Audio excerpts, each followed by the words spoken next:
Here we are, one day later, and I am so pleased at the way that this turned out. So I've already taken it off the mount. I've trimmed the edges.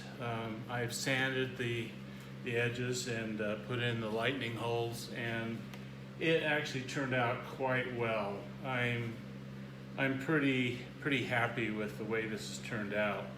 And you know, the original idea was to put several layers on this backside as well, and quite honestly, this is so stiff now, I can't get it to budge at all.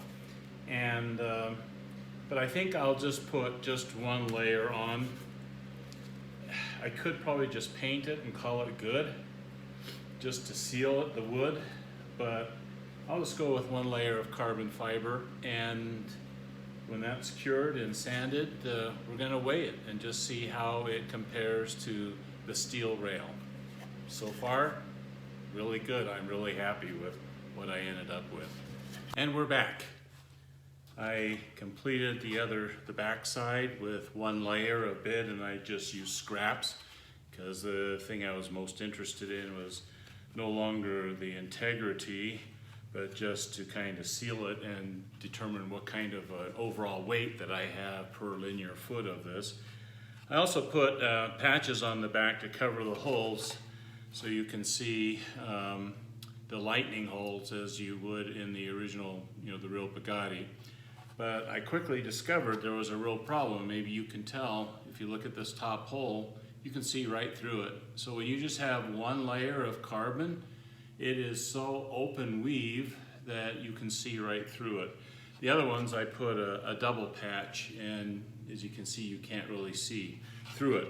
However, having done that, and I can't show this really on the video, I don't think, but if you look at that, you can see that these holes right here, they're warped. They're not really nice and flat.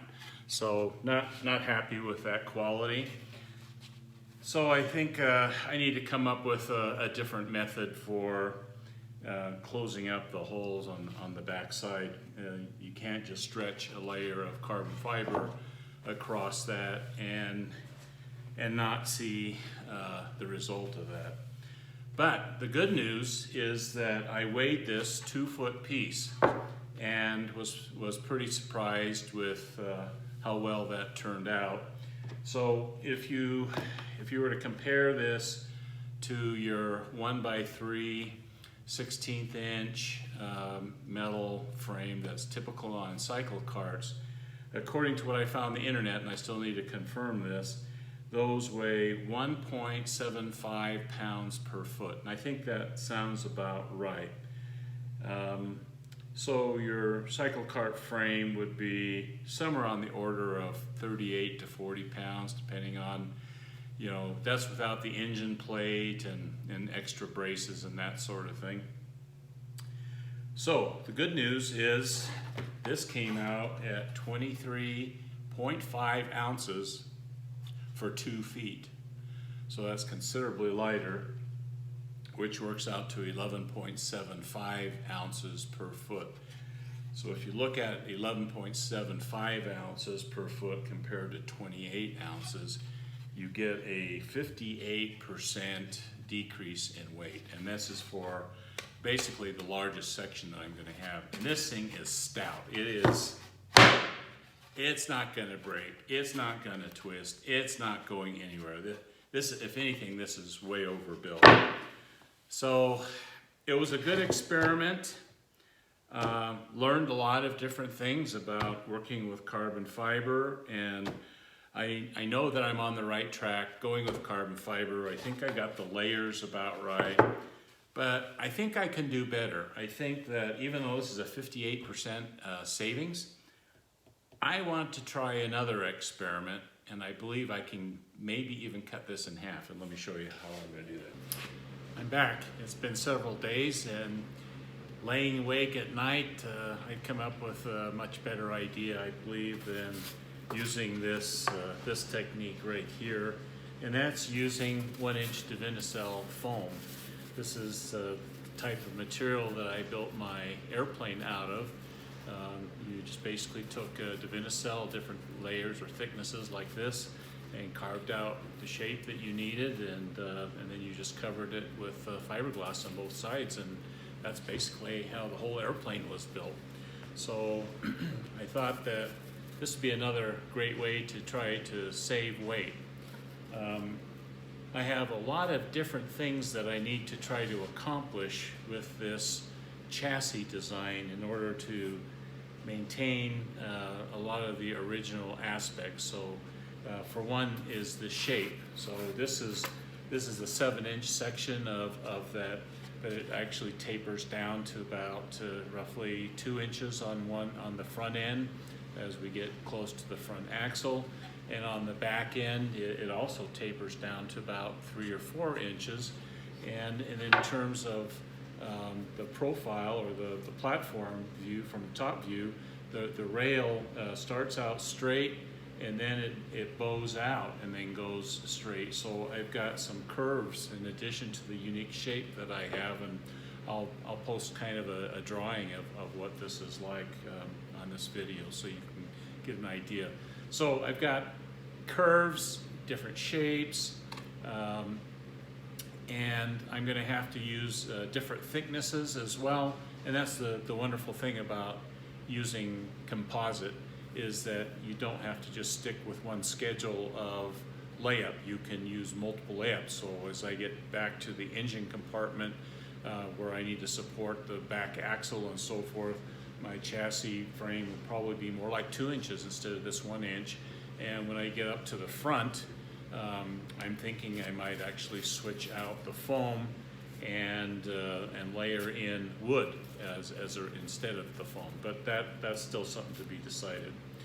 So my plan at this point is using vacuum bagging. And vacuum bagging takes care of a lot of things. Another set of solution or problems that I have is I want to have the side that shows to the outside, I want that to be beautiful glass, smooth, nice, shiny.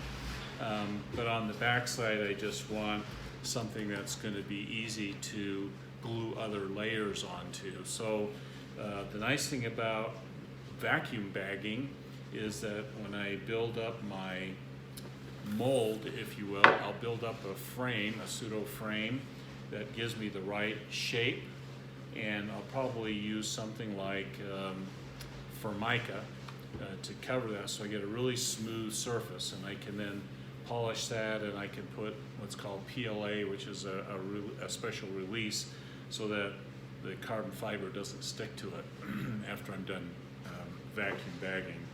So that allows me to have a really smooth finish on the outside, and then I'll put peel ply across the sides and the back. And so what's really neat about this and doing vacuum bagging is I can cut my carbon fiber, do the sandwich layup on freezer paper like I already showed, but I can do this all in one layup. So I won't just take it off to the side here. I'll take it and wrap it all the way around this 1 inch piece here, so it'll come all the way around and meet on the back side. So I'll be able to do this all in one layup. So that's going to be a big time saver, and instead of having to do all the different things that I did on this initial test piece. The other thing that is something that has kept me up is how do I do these 1/4 inch indents to represent these lightning holes that are on the original Bugatti. And what the solution I've come up with so far is to 3D print some little pucks, like little cups, if you will, and recess them into the foam right here. And on the back side, have a little, right in the very center, have a little tube, if you will, very, very small tube that sticks out the back. So when I carbon fiber the back, I'll just maybe a 1/16 of an inch of that tube sticking out. So when it's all done, I can take my drill press and I can take a very small drill bit and go down the center of that tube, and it'll end up showing me where the center of the hole is on the finish side. Then on a drill press, I can come with my big cutter. I'll know exactly where to drill the hole, and I'll drill down and just remove the carbon fiber. And once that's removed, the rest of my little cup, 3D printed cup, will still be trapped inside of the foam. So maybe that's too long of an explanation. You'll see it, but when I get this done, at least that's the theory. And I'm really excited about that. It just takes care of a whole host of problems. This little hollow cup, I'll probably put before I cover it all, I'll put plaster Paris inside of that, let it harden. And then when I come in and do the drilling, that plaster Paris will just easily come out, and I just clean it up, and it allows me to keep my surface nice and straight, so I don't get the bobbling that I did on this test piece as well. So I'm able to get my shape. I'm able to get a really smooth finish. I'm able to get these 1/4-inch cutouts that are going to look really, really nice. And I'm going to be able to do it all in one layup, and I'm going to be having the tops and sides of the back will be such that I'll be able to add more carbon fiber as I'm gluing other pieces to it, so I won't have to sand it. So it really cures all the problems that I need. I'm really excited about this solution, but had it not been for this test piece, I probably wouldn't have thought of all of that. So the new thing for me is going to be vacuum bagging. I've never done that before. I already have a pump. I've procured some bagging materials from Aircraft Spruce that I bought a lot of stuff in the past from. And so I've got the breather material, and I've got the vacuum bagging material, and I've got the strip of clay-like material that allows me to seal everything. So I think what I'm going to do is I'm going to build me a jig here using the kind of material and construction that I will be using when I actually do the real thing, to see how I can do the vacuum bagging and make sure I get everything nice and tight. But I think it's going to be relatively straightforward, and so I'm really excited about that. So we'll just cut here, and when I have that all built, we'll come back and take a look at it, and then we'll do the layup and see how that goes.